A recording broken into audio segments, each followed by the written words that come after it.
We've reached the year's final major, the 2023 US Open, and it's time to break down this open women's draw. Will we see a repeat slam winner in the likes of Iga or Aryna this year, or will someone new take the mantle and claim all the glory in Flushing? I'll analyze this bracket, go over all the top first round matches before giving my picks of who I think will go all the way, here on Grand Slam Tennis News today.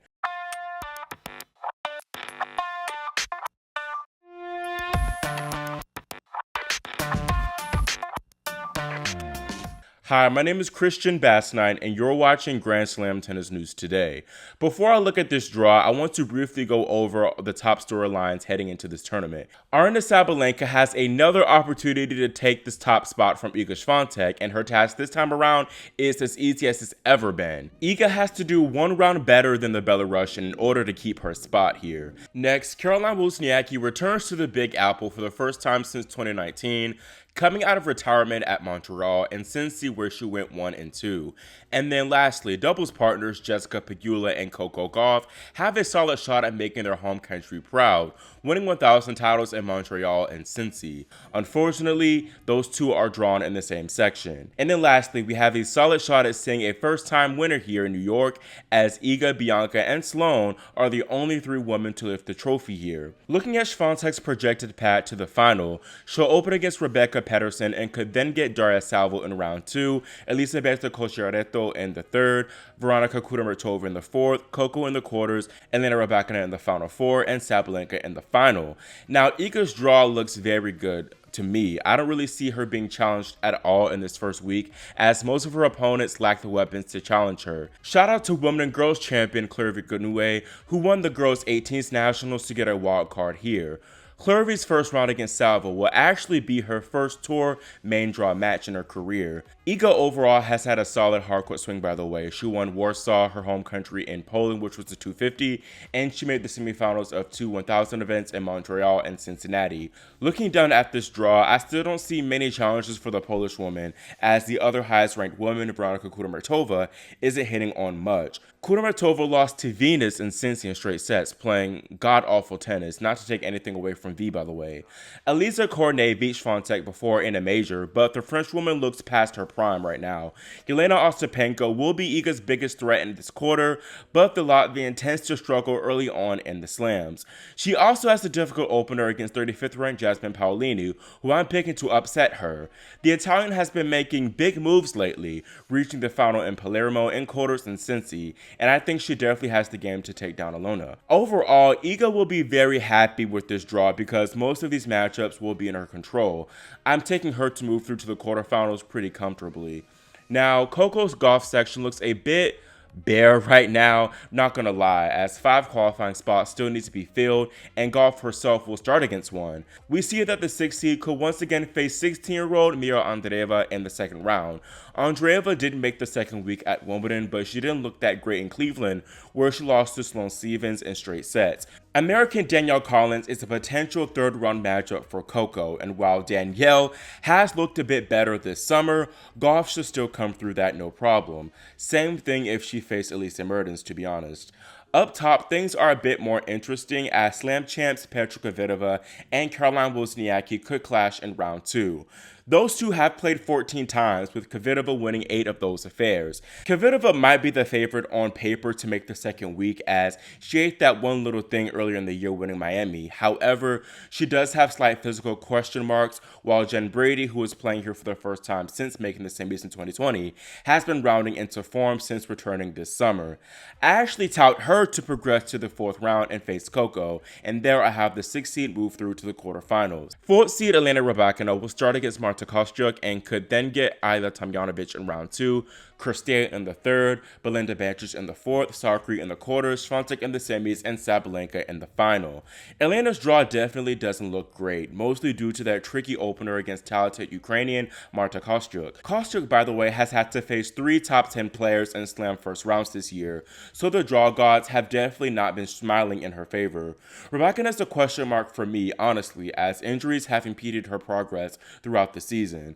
Currently, she is nursing a shoulder injury that forced her to pull out of her Cincinnati third round versus Paolini. Here, we could also see the return of Aryna Sabalenka, who was one of the big stories last year when she kind of, ended the career of my girl Serena Williams. Tomljanovic has not played a match all season due to injury, so honestly, there's a big question mark of whether she'll even take the court here at the US Open. In that bottom half, Victoria Azarenka and Belinda Bencic are set up for a firecracker third round affair, which I think will happen. Lin Zhu is the biggest obstacle standing in the way of that happening, as the Chinese woman who just beat Garcia in Cleveland lurks in that section. I did have Azarenka beating Rybakina in the fourth round initially, largely due to there being question marks with Elena's physical health. Plus, there is the factor that Vika tends to perform better in the majors, and I do feel like she's due for another solid slam run. However, Rybakina is due for one as well, and I think her pulling the plug on Cincy was more of a precautionary move for her to be 100% for Flushing.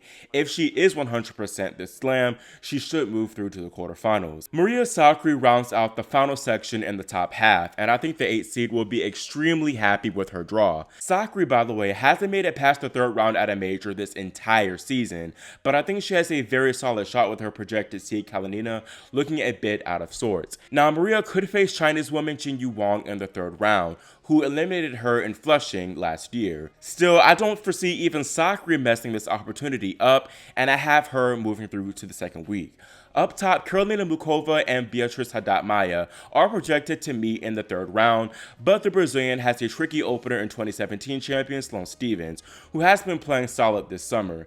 That one's going to be tight, I'm not going to lie, but I will give the slight edge to Sloane there with her having the overwhelming crowd support. By the way, shout out to Taylor Townsend there, who received direct entry after Simona Halep was withdrawn from the tournament due to her ongoing suspension. Karolina Muchova, who was a finalist in Cincy last week, has a good-looking draw herself. I definitely see her reaching the third round, and I have her in the second week too. Should this happen, Maria will be a significant underdog, as she's never beaten the Czech in their 4 previous meetings. However, all 4 of those matches have been tough ones, and I sense Sakkari would get her revenge should the two face. Plus, I feel like the DC runner-up is overdue for a decent slam run. Thus, I'm putting the 8th seed through to the last 8. Caroline Garcia, a semifinalist last year, has been struggling with her form practically all season. She's been 2-4 on the hard court since Wimbledon and looks completely devoid of all confidence. The French woman has a solid draw though, as both Katie Boulter and Anastasia Potapova are inconsistent players. At the bottom, we see Wimbledon champion Marketa Vondrousova, who is projected to meet Ekaterina Alexandrova. However, 2 big-name Canadians, Leylah Fernandez and Bianca Andreescu, could meet in round 2, but I don't see them going that far due to their subpar form. BB, by the way, has been struggling with a back injury this hardcourt swing, so I do not really expect much from her at all.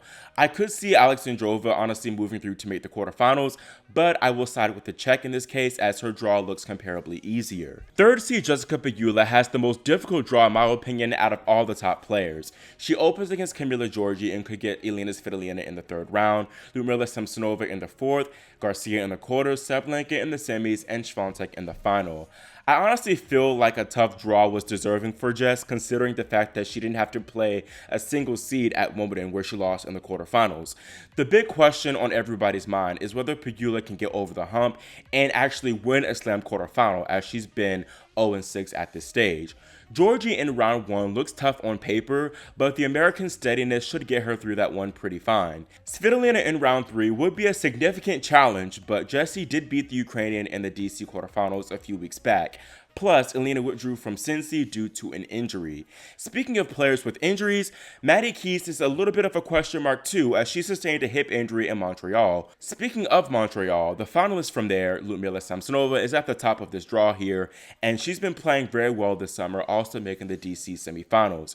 She doesn't perform that great in majors though, only making it to the 4th round twice in her career. Keys, on the other hand, excels at this stage, so I'm sending her through to make the second week. I'm also leaning towards her taking down Pegula in that quarterfinal, simply based off of a gut feeling. So yes, putting Keys through to that last 8 spot.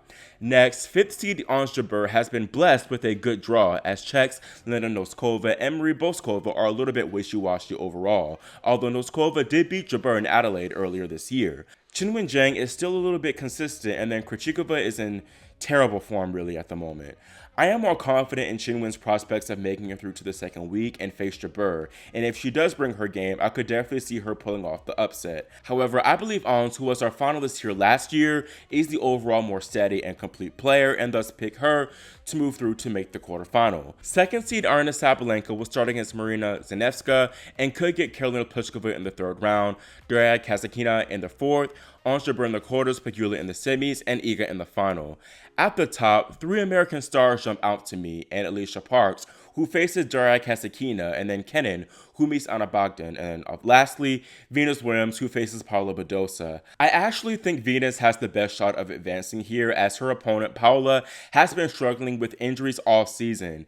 Kenin has also been dealing with ailments herself, and she hasn't played a single match since Wimbledon. Alicia is a talented player, and she just picked up the Cincinnati doubles title with Townsend, by the way. However, I'm not sure that she has the consistency to be a player like Kasatkina, who just makes her play a lot of balls. 21st seed Donna Vekic is another player with some health concerns, as she retired from her Cincinnati round of 16 match with Jabeur due to injury. Looking down, Karolina Pliskova is a potential third-round opponent for Aryna, which looks enticing on paper, but the Czech is not playing at the level which brought her to the US Open final 7 years ago. Sabalenka has done well against Kasatkina and Vekic recently too, and with her being the best player in this draw, I'm putting her through to the quarterfinal. Before I reveal my predictions, I first want to highlight the projected quarterfinal matchups. We first have Iga going up against Coco, Rybakina, and Sakkari, Caroline Garcia and Jessica Pegula, and then lastly Ons Jabeur and Aryna Sabalenka, who could meet for the second tournament in a row. Now, for my predictions, I will be going with Gauff and Rybakina in the semifinals, and then joining them, I'll have Madison Keys and Ons Jabeur. In the final, I'm putting Rybakina and Jabeur through, and then having Elena win it all to win her second Grand Slam title. It really is a shame that Coco and Iga are playing in the quarterfinals, because that really could be a final matchup. These are two of the most informed players at the moment. I'd honestly say Coco and Iga probably are, as Coco, of course, she won the title in DC, she won Cincinnati, and she very nearly beat the eventual champion Jessica Pegula in Montreal. All signs are pointing to a big result in Flushing. And I was very close to having Iga still win this match, largely due to the factor of Swiatek. Still, I think it's a favorable matchup for her playing Coco. Still, I don't think that Coco has fully eradicated her forehand issues, and also the fact that Iga will likely be very keen on getting revenge. However, a big edge that Coco will have here is the crowd. The crowd was instrumental in their match in Cincinnati, and while Coco and Iga have played, I think, twice before in the United States, where, of course, the crowd was more behind Coco. I've never seen a crowd that rowdy and that behind Gauff, and it will be even more intense with the full Arthur Ashe Stadium should these two play. And I think that'll get in Swiatek's head. Swiatek is a very mentally tough player, but aside from it getting in Swiatek's head, that'll only elevate Coco's game, because when the crowd is behind Coco, she plays her best tennis possible. She feeds off the crowd's energy. I also think the days of Iga just crushing Coco are in the past, with Ryba and Brad Gilbert in her corner. I think she's primed for her best ever showing in New York, and I think that she would be able to topple Iga yet again on this big stage. I also feel like I snubbed Jessica Pegula and Ludmila Samsonova, who were both in that same section, and I honestly could see both women winning the title. But that section is just very tough overall, as Keys and Svitolina are there too. I honestly wouldn't be surprised if I overlooked the eventual champion there with that pick. Another tough section was Rybakina's, of course, and as I mentioned earlier, her spot was nearly snatched by Azarenka. Bencic too could do something, and perhaps even Kostyuk could pull off the upset, although I doubt that happening, as she's just no match for a healthy Elena. Bukova is another player I could honestly see going all the way, especially with her draw being so advantageous in the earlier rounds. Keep an eye out for her as well. Sabalenka could definitely take the title, and I was close to at least putting her in the final, even with how off she's been lately, because she is a better player than Ons right now, but I'm not sure that her service issues will be resolved before this stage. And then, if she does reach another semifinal, who's to say that she won't crumble yet again like she did the last two? Jabeur might be a risky pick having her through to the final, as she had treatment for her ailments in that Cincinnati quarterfinal match up against Sabalenka, so she's a question mark. And then quickly, I know I'm kind of jumping all over the place, and quickly going back to Coco, I know I kind of overlooked a lot of other players in her section. I just kind of said, oh, Coco's through. But, you know, if Coco doesn't get her act together, or if she's a little bit off, I could definitely see a power player like Kvitova or even a Collins, possibly take it to her and take her out. This is going to be a different feeling for Coco. I feel like a lot of times she was riding under the radar, especially these last few years in the slams. But here, she's probably a legitimate favorite to take it all. So there's a question mark of whether she'll be able to handle the pressure and expectations to win her first major in her first home slam. We'll see how she performs under this pressure. And then kind of explaining my pick for why I have Rybakina winning the title is honestly just off of gut feeling and off of what I just feel deserves to happen.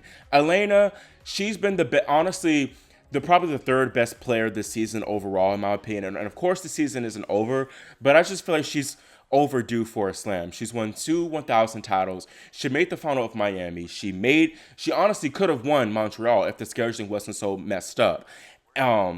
But a lot of it, though, has been, she was given that tough draw in Wimbledon. She came up against a red-hot Jabeur, which, of course, was unfortunate for her. And then, of course, at Roland Garros, she had injuries.